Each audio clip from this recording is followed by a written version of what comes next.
2026. Mavitu vile Mtepe viko vinapakizwa mgari pale vinataenda vile kwa kamio kwa pakiza mavitu mule viko na ile nani ya kunyangula ile ndio kwa nyangula wa mizigo iko ameshia motogari nyingine pale. Vitu vile vilikuwa Mtepe vile vinaanza enda na koli zile viko nyangula zinaanza enda, koli zile zile zinanyanguliwa zile zinaenda zile vitu vile vinaenda Mtepe mule. Bukavu sous pillage. Ce dimanche 25 janvier 2026, les rebelles rwandais du M23 supplétif, notoire du Rwanda, ont procédé au pillage systématique du camp militaire TP au quartier industriel, commune de Kadutu, ville de Bukavu, en province du Sud Kivu. Il ne s'agit ni d'un incident isolé, ni d'un simple fait divers, mais d'un acte d'occupation, d'humiliation et de sabotage délibéré contre l'État congolais. Après Goma, Rutshuru, Masisi, Bukavu est à son tour visé.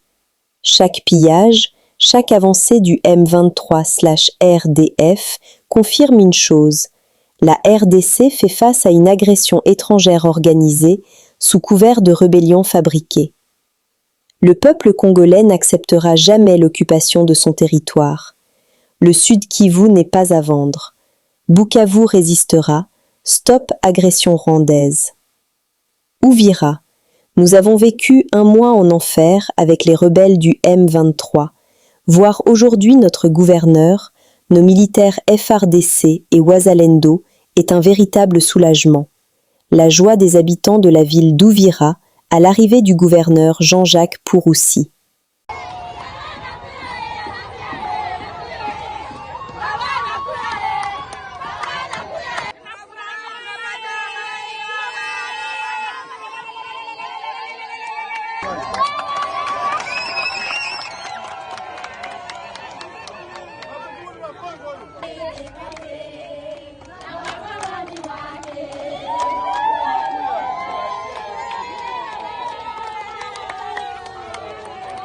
Tulikuwa mwai bandugu wa M23 tulikuwa male vraiment mene, tulikuwa tunalala mapema, tulikuwa maisha tu ilikuwa nguvu, njara ilikuwa mingi, hivi vraiment gouvernement inaanza ingia, tunashukuru sana.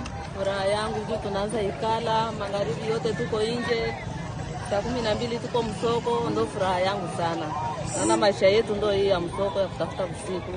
Tunashukuru hivyo, Mungu awasaidie sana. Tunafurahi kuona papa Guverneur anafika tena leo. Tunafurahi sana rais. Tena sana. Tunafurahi kuona yangu Tshisekedi anakuwa kazi. Wanafurahi kwa nini? Tunapata amani hapa kwetu. Ils ont été manipulés, c'est pourquoi je voulais préciser que nous sommes tous manipulés. Parce que dans le M23, il y a aussi les Babembe, il y a les Bafulero, les Bavira et les Banyamulenge. On se laisse manipuler facilement si on veut être manipulé. Effectivement, ils ont été malheureusement manipulés, ils se sont laissés manipuler. Même des maisons vandalisées, je voulais aussi préciser par rapport à ça, ce n'est pas la population qui a vandalisé les maisons de Banyamulenge qui ont quitté la ville Uvira, mais malheureusement, ce sont les jeunes délinquants porteurs d'armes qui ont vandalisé ces maisons-là. Est-ce que c'est seulement des maisons vandalisées? Pas du tout. Il y a même des églises protestantes dont il y a le mélange de plusieurs tribus. Donc vous avez vu même un pasteur qui a présenté les besoins ici dans la salle et plusieurs d'autres. Nous en avons comme témoins dans des différentes avenues qui a été vandalisées. Nord Kivu, incursion armée à Musenge. Nord Kivu, dans la nuit du 24 au 25 janvier 2026, une incursion armée a eu lieu à Musenge, dans le groupement Mwenye, territoire de Lubero. Cette attaque a entraîné la mort de 2 militaires des FARDC et provoqué des dégâts matériels, notamment des maisons et des bâtiments communautaires incendiés. La situation a ravivé l'inquiétude chez les habitants déjà touchés par un massacre récent à Maouza.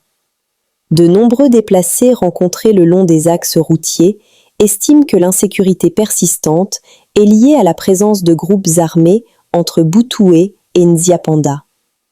Les notables locaux et la société civile demandent aux autorités des mesures concrètes pour démanteler ces groupes armés afin de renforcer la sécurité et restaurer l'autorité de l'État pour protéger durablement la population.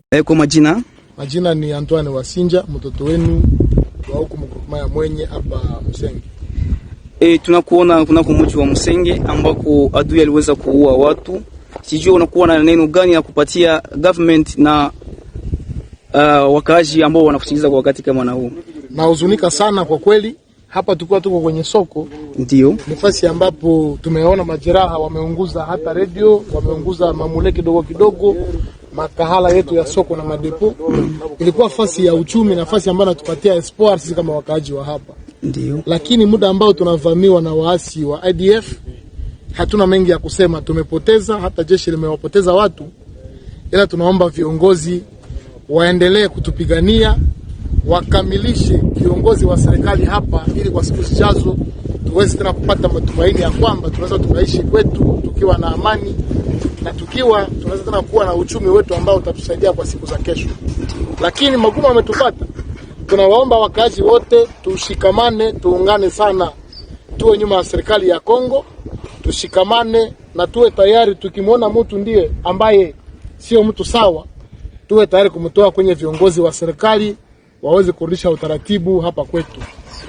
Ya mwisho ambao nitawaomba watu wote, huu mji hatuna mwingine, ni mji wetu sisi wote na ndio Mungu alitupatia. Tuwe tayari kujiunga na serikali ili tupigane kurudisha oda, kurudisha maisha na kurudisha uchumi kwenye mji wetu. Na Mungu mwenyewe ameona vile ametusambulia kwa leo. Yeye mwenyewe atatupatia tena nguvu, ataturudishia mali yetu. Autrefois un mythe, aujourd'hui une réalité sous état de siège. Rouler à plus de 100 km à l'heure est désormais possible sur la route provinciale numéro 434, long de 80 km en province d'Editouri. Cette performance est le fruit d'une expertise éprouvée, mise en œuvre par l'entreprise OGK Construction Sarlu, dirigée par son président-directeur général Kenda Odou James. Sur cet axe entièrement réhabilité, la sensation est comparable à un voyage en avion. Confort, fluidité et sécurité. Une réalisation qui répond aux attentes de la population et redonne vie à cet important corridor routier. Je remercie le boss Kenda ainsi que le gouverneur militaire. Autrefois, la route était sinueuse et en très mauvais état, rendant la circulation presque impossible. Aujourd'hui, elle a été redressée et les usagers circulent librement. Une mission d'inspection technique menée par une délégation mandatée par le gouverneur militaire de la province d'Editouri, le lieutenant général Luboyanka Chamadjoni, s'est imprégné de la qualité des travaux réalisés du tronçon Kamaka Nzinzi. La distance importe désormais peu, tout semble plus proche, plus accessible et surtout plus sûr. Nous avions vu que l'entreprise s'est déployée réellement en toute conscience. Ils ont fait vraiment un travail qui nous a épatés. Les conseils ont été bien suivis, ils ont respecté les normes. Notre déshydratat du moment, c'est que la maintenance de cet ouvrage nous soit confiée. Ça va nous permettre de bien surveiller l'ouvrage, étant donné que c'est nous qui l'avons réhabilité après autant d'années.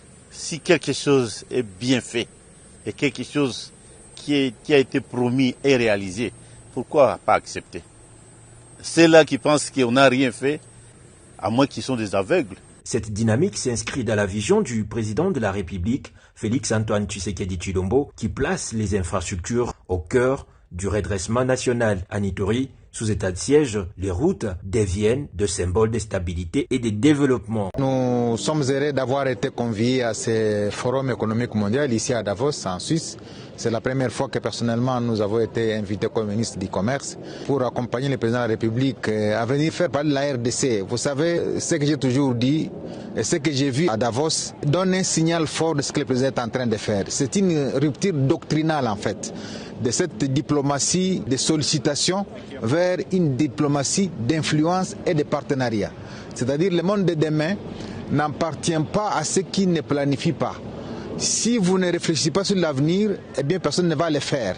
Voilà pourquoi le président Félix Antoine Tshisekedi a dit effectivement que tous les ministres doivent, lorsqu'ils sont déployés, changer de narratif sur ce qu'on sait de la RDC. Et ici, à Davos, effectivement, nous avons participé à une dizaine de panels où la RDC a été au cœur des débats, au regard de toutes les richesses que nous avons. Parce qu'on parle souvent des problèmes, mais souvent, on ne parle pas des solutions. Et à Davos, nous nous sommes présentés pas comme pour demander de l'aide, mais pour sceller des partenariats avec tous les grands du monde. Parce qu'ici à Davos se réunissent 1. Tous les leaders mondiaux, 2. Tous les capitaines d'industrie, 3. Tous les responsables des organisations internationales pour définir la trajectoire qu'on doit suivre en 2026. Et donc, si on est absent ici, on ne sera pas partie prenante dans les schémas directeurs qui sont définis par les leaders mondiaux, qui en fait essaient un peu de tracer comment l'économie mondiale va devoir se comporter. Et vous savez, la RDC, c'est un grand pays qui trace l'avenir de la planète à travers toutes les ressources dont nous disposons. Alors, il ne faudrait pas que les gens commencent à discuter de l'avenir de la planète avec un acteur qui est un acteur majeur sans que lui-même soit partie prenante des décisions qui doivent être prises. Et donc nous sommes heureux que la RDC ait été présente dans toutes les assises pendant les 4 jours, du 19 au 23 effectivement. Et tous les ministres qui étaient présents ici à Genève, déployés par le président de la République, l'ont été. Et j'ai participé en dernier lieu à un panel important qui a réuni le président du Ghana, le vice-président du Nigeria, l'ancien vice-président du Nigeria, mais également le premier ministre de la Papouasie-Nouvelle-Guinée, ainsi que tous les leaders du continent africain pour tracer la trajectoire par laquelle l'Afrique doit se dresser pour définir son avenir. Parce qu'on ne doit pas se plaindre tout le temps alors que nous avons devant nous des opportunités économiques qui peuvent nous permettre demain de devenir l'épicentre du développement de la planète. Et donc Davos a été une rupture doctrinale, comme je l'ai dit, passer de la diplomatie de sollicitation vers la diplomatie d'influence et de partenariat. Nous sommes arrivés à la fin de cette édition. Merci à vous de nous avoir suivis jusqu'ici. Si vous avez apprécié ces contenus, n'oubliez pas de vous abonner à notre chaîne, d'activer la cloche de notification pour ne rien manquer de nos prochaines vidéos. Likez et partagez cette vidéo. On se retrouve très prochainement. À bientôt.